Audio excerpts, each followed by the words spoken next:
Sir एक चीज तो ये मैं जानना चाहूंगी क्लैरिटी आपकी कि जब कोई भी इंटरनेशनल इंडेक्स हम चूज कर रहे हैं as an Indian investor invest करने के लिए, पढ़ना लिखना तो हर एक इंडेक्स के बारे में, कंट्री की इकोनॉमिक्स के बारे में जरूरी है, लेकिन डेवलप्ड वर्सेस डेवलपिंग कंट्री कौन सा जो है इंडेक्स या कौन सा देश, कौन सा नेशन बेहतर रहता है इन्वेस्टमेंट के लिहाज से? देखिए दिव्या, सबसे पहले इंटरनेशनल इन्वेस्टिंग की बात करते हैं तो हमारे पास विकल्प जो है वो है 4-5 विकल्प। हम लोग अगर बात कर ले कि यूएस सबसे बड़ा जो है ग्लोबल, अगर आप देखें मार्केट तो यूएस डोमिनेट करता है उसको। यूएस के बियॉन्ड अगर आपने देखना हो तो फिर अपने पास ऑप्शंस हो गए, यूरोपियन मार्केट्स हो गई, जापान हो गया, या आप कह लीजिए चाइना मार्केट हो गई, या फिर ताइवान हो गया। इस तरीके से ये 4-5 ऑप्शंस हैं। अब अगर हम इमर्जिंग मार्केट की बात करते हैं तो one of the emerging markets में जो अच्छी हॉट डेस्टिनेशन तो इंडिया है। तो मुझे नहीं लगता कि हमें बियॉन्ड इंडिया इमर्जिंग मार्केट्स में बहुत ज़्यादा देखना चाहिए।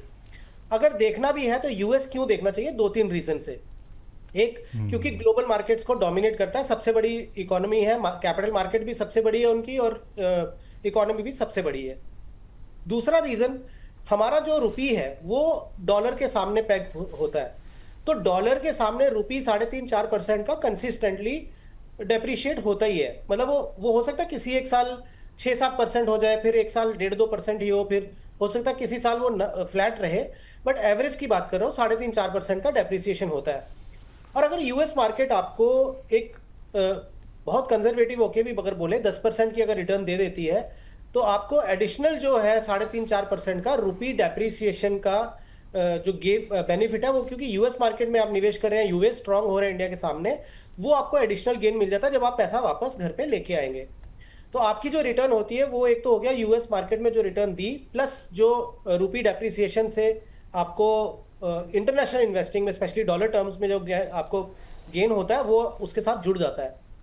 तो मुझे लगता है कि इंटरनेशनल इन्वेस्टिंग में यूएस मार्केट्स को आपको ज़्यादा ध्यान देना चाहिए। आप पिछले कितने सालों से आप देख लीजिए, अगर मतलब चाइना मार्केट की देख लीजिए तो 10-12 साल तक चाइना मार्केट ने कोई मीनिंगफुल रिटर्न नहीं दिया। तो मेरे हिसाब से वो जो 1 साल या 2 साल में आपने जैसे हांगकांग का मार्केट या ताइवान का मार्केट और ये देख के ये सोचा कि कोरिया का मार्केट हो गया कि ये स्पॉट आ गया 1-1.5 साल में और यहीं पे ही ध्यान दिया जाए, तो मेरा थोड़ा काउंटर व्यू रहेगा। मुझे लगेगा कि यूएस मार्केट्स पे ज़्यादा फोकस होना चाहिए अगर आप इंटरनेशनल इन्वेस्टिंग की बात कर रहे हैं। मतलब सर डॉलर का मजबूत होना इंडिया के ओवरसीज इन्वेस्टर्स के लिए यहाँ पर फायदेमंद हो सकता है, राइट? हाँ, तो मतलब क्या होता है कि अगर आप इंटरनेशनल फंड्स में निवेश कर रहे हैं और स्पेशली यूएस में कर रहे हैं, और हिस्टोरिकली अगर इंडियन रुपी यूएस डॉलर के सामने में डेप्रिसिएट हो ही रहा है हर साल, तो अगर आप 10 साल के बाद लेके आएंगे पैसा वापस, तो जो भी डेप्रिसिएशन हुआ होगा उसका भी आपको बेनिफिट मिलेगा। सर वैसे अगर मार्केट के सिनेरियो को देखें, इंडियन बाजार यहाँ पर रिकवरी कर रहा है, विदेशी बाजार मोस्टली जो हम लोग डिस्कस किए वो थोड़े से यहाँ पर अभी और दबाव में दिख रहे हैं।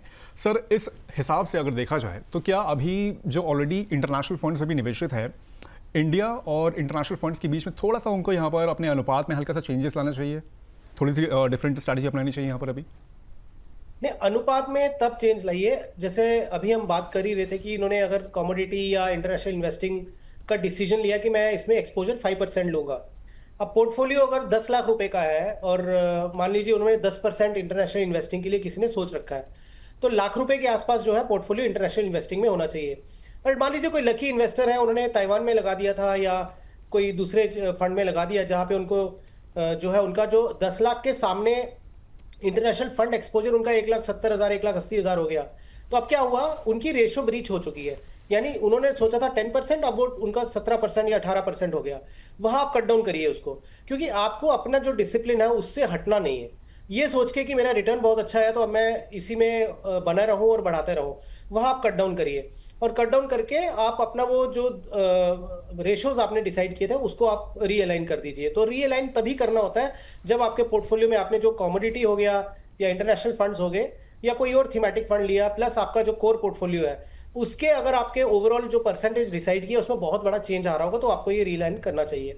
सिनेरियो 2 ये हो गया कि आपका 10 लाख का पोर्टफोलियो है, आपने सोचा था मैं 10% इंटरनेशनल इन्वेस्टिंग करूंगा, बट आपने अभी खाली 2 लाख ही 50,000 लगाया या 80,000 लगाया, आपके पास में अभी भी उसका जो स्कोप है निवेश करने का, तो आप उसमें थोड़ा सा निवेश बढ़ा दीजिए। तो दूसरा ये हो गया। तीसरा, आप SIP चला रहे हैं तो वो चलते रहने दीजिए, तो SIP में कोई चेंज करने की जरूरत नहीं है।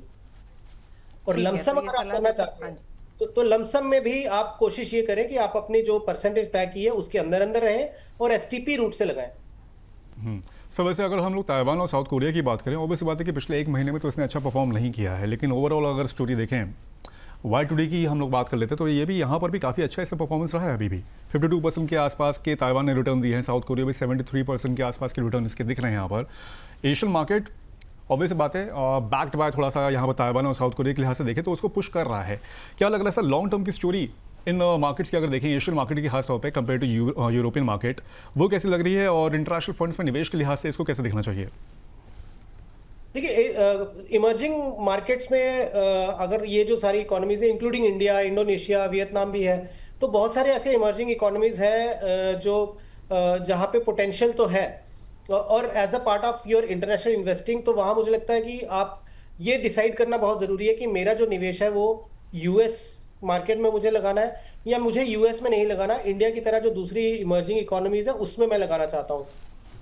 अगर आप ये आपका गोल ये है या आपका जो रिस्क एपिटाइट है गोल, फिर प्लस आपने जो भी डिसाइड किया अपने पोर्टफोलियो को लेके, अगर वो इमर्जिंग इकोनॉमीज में लगाना है तो फिर ऑब्वियसली आप US वाले जो फंड्स हैं उसमें आप लगा लीजिए। जैसे एक्सिस का जो अभिषेक एक ग्लोबल अल्फा फंड करके है जो कि अदर इकोनॉमीज में जो other than US emerging economies में लगाता है, तो वहाँ पे क्या होता है आपको मल्टीपल कंट्रीज का एक्सपोजर मिल जाता है। उसका भी रिटर्न अच्छा रहा है बट इस तरीके का नहीं रहा जैसे किसी एक सिंगल कंट्री में, जैसे आपने ताइवान का बोला या चाइना का बोला।